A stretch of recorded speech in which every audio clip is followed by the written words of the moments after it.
Bonjour à tous, bienvenue dans cette nouvelle web TV du groupe Sphare Jeunes.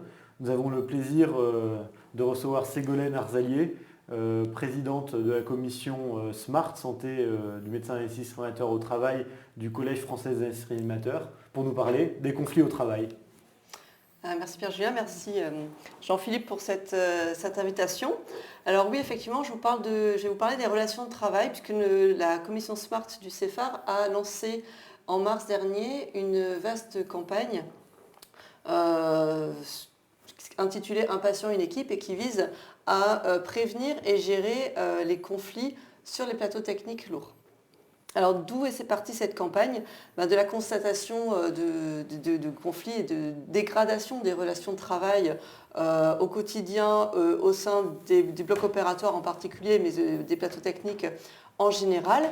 Et ça, c'est quelque chose de toute manière qui est connu dans la littérature, puisque il est montré par certaines études, et notamment celle que je présente ici en 2009, que le comportement au bloc opératoire, ici de l'équipe chirurgicale au sens large, impacte la qualité des soins et est plus prédictif de la morbidité et de la mortalité que le score ASA des patients. Donc ce qui nous parle. Donc il vaut mieux être ASA 3 avec une équipe qui s'entend bien qu'être ASA 1 avec une équipe qui est en conflit ouvert. Voilà. Et donc, nous avons réalisé une enquête en décembre 2018, enquête dont la SPHAR était partenaire, qui retrouvait, qui a été lancée tout secteur confondu, public, privé, ESPIC, et qui a concerné toutes les catégories professionnelles, anesthésie-réanimation, IBOD, IAD, et opérateurs et chirurgiens et sages-femmes. Et il y a eu 1916 répondants. Et cette enquête, elle montre que plus de 90% des professionnels interrogés avaient déjà vécu une situation de conflit, de la violence verbale dans la totalité des cas quasiment, mais 14 et 12% de violence physique sur personne et sur bien. 63% se déclaraient avoir déjà été victimes de violences. Et fait très intéressant, c'est que 30% avaient déjà été auteurs de violences verbales. Donc ce qui montre bien que ce sont des contextes situationnels et ce ne sont pas forcément des comportements perturbateurs ou des problèmes de personnalité.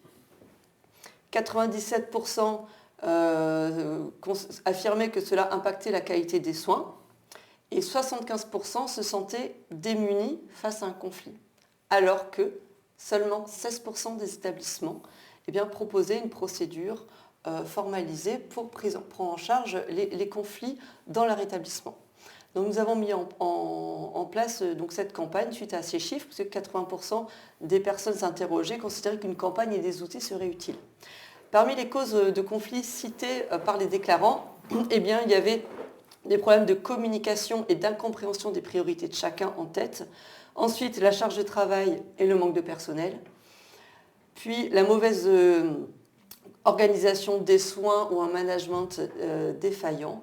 Et ensuite, en dernier, donc la personnalité, les abus ou les rivalités de pouvoir. Alors dans la littérature, les problèmes de personnalité dites pathologiques, ça représente moins de 10% des conflits entre professionnels de santé. Et donc voici les images de la campagne. Donc cette campagne est disponible sur le site du CEFAR, www.cefar.org. Elle s'intitule Un patient, une équipe. Et nous proposons 8 outils pour prévenir les conflits, 4 pour les résoudre et 4 pour une meilleure cohésion d'équipe. Je vais vous présenter un outil pour prévenir les conflits et aussi les résoudre, c'est les comportements perturbateurs. Comment faire face à l'individu responsable. Donc là, c'est pour les moins de 10%, mais il y en a quand même, et on est souvent démunis. La littérature propose en tout cas une prise en charge pyramidale qui va de l'intervention informelle autour d'un café, de rappel à l'ordre informel par le chef de service ou le père, jusqu'à tout en haut de la pyramide, une intervention disciplinaire ou une suspension ou même une information des autorités. Les causes favorisant l'émergence des comportements perturbateurs de ces personnalités, parce qu'il y a quand même des facteurs situationnels, des déclencheurs situationnels, sont soit liés à l'individu, du fait de traits de personnalité, mais aussi des conditions physiologiques non favorables, le fait qu'il soit fatigué par exemple, ou soumis à un stress. des causes organisationnelles qu'on retrouve, les problèmes des conditions de travail, et aussi des causes interpersonnelles ou des déclencheurs situationnels. Les conséquences des comportements perturbateurs vont impacter le patient, l'équipe et aussi l'institution et les soignants, et va être modulée de manière positive ou négative par la réponse que va apporter l'équipe ou la personne visée à ce comportement perturbateur. C'est-à-dire que ça va aller dans un sens ou dans l'autre. Par exemple, un chirurgien qui rentre en conflit avec un anesthésiste, par exemple pour une curarisation, l'anesthésiste soit va aller dans son sens pour éviter le conflit, va dire ok, je te le recurarise alors qu'il n'y avait peut-être pas besoin, ou au contraire va être campé sur ses positions pour tenir tête, par esprit de contradiction, et en tout cas il ne va pas forcément prendre de décision de manière objective du fait du comportement perturbateur, puisqu'on sait que ça impacte sa prise de décision dans un sens ou dans l'autre, mais en tout cas on ne va pas être objectif. Alors voici le schéma général de la campagne, donc des outils de prévention, des outils de gestion. Donc parmi les outils de prévention, il y a une visuelle que je vais vous présenter, la documentation. Et puis dans les outils de gestion, deux fiches de réaction immédiate, comment réagir lorsqu'on est impliqué dans un conflit ou lorsqu'on est témoin d'un conflit. Et puis une fiche d'analyse à froid des conflits, un petit peu comme une RMM, qui va permettre d'identifier des mesures, des facteurs favorisants, un petit peu comme l'analyse d'un événement indésirable grave, et de mettre en place des mesures correctrices qui vont modifier l'organisation du travail pour prévenir l'apparition de futurs conflits sur les thématiques identifiées. Alors voici les visuels que nous proposons à diffusion sur le thème du sport, pour soigner, jouons collectif, et puis nous reprenons les différents chiffres que nous avons eus dans l'enquête, c'est-à-dire que 9 soignants sur 10 ont vécu une situation de conflit et affirment que cela impacte, ils ont bien conscience que cela impacte la qualité des soins, et donc il est temps de faire quelque chose. Dans les outils de prévention, il y a un rappel du cadre juridique, rappel des codes de déontologie, médecins, infirmiers, des rappels du code de santé publique, du code du travail et aussi du code pénal, qui rappellent à tous les conséquences que peuvent avoir les violences pour l'auteur des violences. Et les responsabilités aussi de l'employeur en termes de sécurité de ses employés. Alors, tout ça est disponible sur le site, librement téléchargeable. Une charte du savoir-être sur les plateaux techniques, signée par tous les acteurs, qui peut être présentée en conseil de bloc concrètement et qui permet de sensibiliser tout le monde à cette question en disant ce n'est pas une question taboue, il faut qu'on en parle parce que c'est une réalité. Et donc on s'engage à avoir un comportement mesuré en toutes circonstances, on s'engage à analyser les conflits lorsqu'ils surviennent grâce à la fiche d'analyse des conflits, et on s'engage aussi à mettre de côté le professionnel de santé auteur d'un débordement émotionnel, auteur de violence, le temps que son état émotionnel soit compatible avec des soins sécuritaires. Et pour ça, il faut que ça soit un engagement collectif, c'est-à-dire on refuse collectivement que de mettre en danger le patient parce que quelqu'un a perdu son sang-froid. Voilà. Et que ça soit clair pour tout le monde. Une fiche de réaction immédiate lorsqu'on est impliqué dans un conflit qui est basée sur inspirée de la communication non violente issue du milieu qui n'est non médical mais qui n'est pas connu dans le milieu médical. Et donc en résumé, toujours rester concentré sur l'objectif principal qui est les soins portés aux patients. Ça permet de mettre l'émotionnel de côté lorsqu'on est soi-même qu'on est victime de violence. Adopter soi-même un ton calme, c'est-à-dire éviter de fuir, éviter d'être agressif en retour, ou alors éviter, ce qu'on fait souvent aussi, c'est d'être sarcastique, c'est-à-dire la réponse passive-agressive. Parce que ça, c'est contre-productif. Et il faut vraiment, le but vraiment, c'est de prendre en charge le mieux possible le patient. Donc on adopte soi-même un ton calme, on se montre direct et honnête en restant respectueux et positif. On intervient lorsque l'autre est accessible émotionnellement, donc il faut savoir attendre que l'émotion redescende de l'autre côté, et ce qui est difficile. Apaiser la tension en communiquant sur une intention positive de départ, c'est-à-dire oui, effectivement, tu as raison, je comprends que tu es gêné, par exemple. Et ça désarçonne un petit peu la personne qui était hostile en disant « Ah, je ne m'attendais pas à cette réponse-là ». Ensuite, écouter attentivement, sans juger ni prendre parti, voilà, sans juger ce que l'autre a à dire, que l'on soit d'accord ou non avec les dires. Donc écouter activement, c'est-à-dire vraiment être présent à l'écoute pour essayer de comprendre son point de vue, même si on n'est pas d'accord. On reformule pour montrer que l'on a bien compris son point de vue, ce qu'il souhaite, et on demande à l'autre la confirmation si c'est bien ce qu'il voulait dire, et à partir de ce consensus, ça ouvre au dialogue, à la discussion, et on a apaisé les tensions. Voilà. Et on peut en dire, bah oui, mais moi, ça me pose problème parce que et on explique nous aussi nos contraintes professionnelles.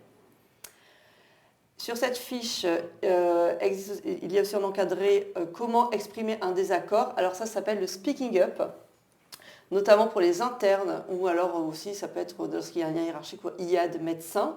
Comment exprimer un désaccord quand on n'est pas d'accord avec la prise en charge du patient, de son senior, et qu'on n'ose pas lui dire de peur de rentrer en conflit ou de le vexer ou de le mettre mal à l'aise. Alors il y a des recommandations européennes qui sont formelles là-dessus. Lorsqu'on en a un doute sur la sécurité du patient, il faut vraiment le dire à haute voix. Voilà, c'est clair et c'est sûr et certain. Après, comment le dire? Eh bien, là, il y a une proposition de formulation standardisée qui permet d'éviter d'être accusateur et qui permet donc de rentrer en conflit. Et donc, ce sont les 4 étapes, la méthode DESC. Donc décrire les faits ou la situation sans employer le tu ou le vous. Exprimer une opinion, un ressenti sur ce que la situation crée sur nous. J'ai peur que par exemple le patient inhale. Proposer des solutions. Exprimer donc ses besoins par rapport aux résultats positifs recherchés centrés sur le patient. Et formuler une demande claire et qui ouvre à la négociation. Et ensuite exprimer les conséquences positives qui vont découler de cette prise en charge proposée. Pour cela, il faut sensibiliser notamment les internes, mais surtout les seniors, les anesthésistes seniors ou les chirurgiens seniors, du fait de pouvoir être remis en question par leurs internes. Alors il y a eu des études qui ont montré que dans l'aviation par exemple, c'était quelque chose qui était connu et qui était accepté. Voilà, dans le milieu médical, ça l'est pas encore tout à fait. Une fiche de réaction immédiate, alors c'est la première page, il y a d'autres pages qui screenent tous les éléments pouvant favoriser les conflits par thématique, et qui permet après donc de les screener et de proposer des mesures correctrices sur les facteurs organisationnels. Ça peut être par exemple une procédure non connue, non existante, non diffusée, du matériel défectueux, le fait que l'on ne connaisse pas ou le fait que les rôles de chacun ne soient pas clairement identifiés, notamment dans le périopératoire ou dans le post-opératoire dans les secteurs de chirurgie par exemple. Et puis nous avons constitué un groupe de travail avec la Sofra Sims, la SFAR, des IAD et une AIBOD pour proposer des simulations clés en main qui se verront le jour à partir du printemps 2020 sur la gestion des conflits et proposer donc des sessions clés en main pour les centres de simulation en France. Nous proposons aussi des outils de promotion de la cohésion d'équipe. Ce sont des outils déjà existants. Là, je vous montre 3 outils qui mènent de l'HAS. La solution pour la sécurité du patient, coopération entre anesthésistes, réanimateurs et chirurgiens, qui établit les règles du bien vivre ensemble et d'élaboration du travail ensemble. L'accréditation en équipe médicale. Et puis aussi les pactes, qui est le programme d'amélioration continue du travail en équipe, dans lequel une équipe s'engage pendant environ 2 ans pour travailler et réfléchir sur ses pratiques. Nous avons 44 partenaires aujourd'hui, des partenaires qui représentent les différents corps professionnels travaillant sur les plateaux techniques. Il y a aussi les radiologues, les urgentistes, les sages-femmes, les infirmières. Nous avons des partenaires institutionnels pour justement mobiliser les moyens lorsque l'on analyse des facteurs favorisants de conflits, pour mettre les moyens en regard pour éviter que ça se reproduise et pour faire la promotion de cette campagne. Et donc je vous invite à aller sur le site écrit ici, cfar.org, un patient, une équipe, pour prendre connaissance de tous ces éléments, les télécharger, les diffuser et les utiliser au mieux. Et vous pouvez aussi nous mettre sur notre site un commentaire sur la façon dont vous l'avez utilisé, sur les difficultés aussi que vous avez eues à l'implémenter. Voilà, c'est toujours intéressant, on est content d'avoir des retours. Et une une dernière petite phrase, c'est que résister à la souffrance au travail, parce qu'on est quand même dedans, puisqu'on sait que les conflits, ça a un lien avec le burn-out, dans un sens ou dans l'autre. Résister à la souffrance suppose de développer les conditions qui permettent d'exercer avec bonheur. Je vous remercie de votre attention. Merci beaucoup Ségolène Arzalier de nous avoir présenté la campagne de gestion des conflits au bloc opératoire qui évidemment peut s'étendre bien au-delà des blocs opératoires sur cette Sphare TV. Je vous remercie tous de nous avoir écoutés et à bientôt. Au revoir.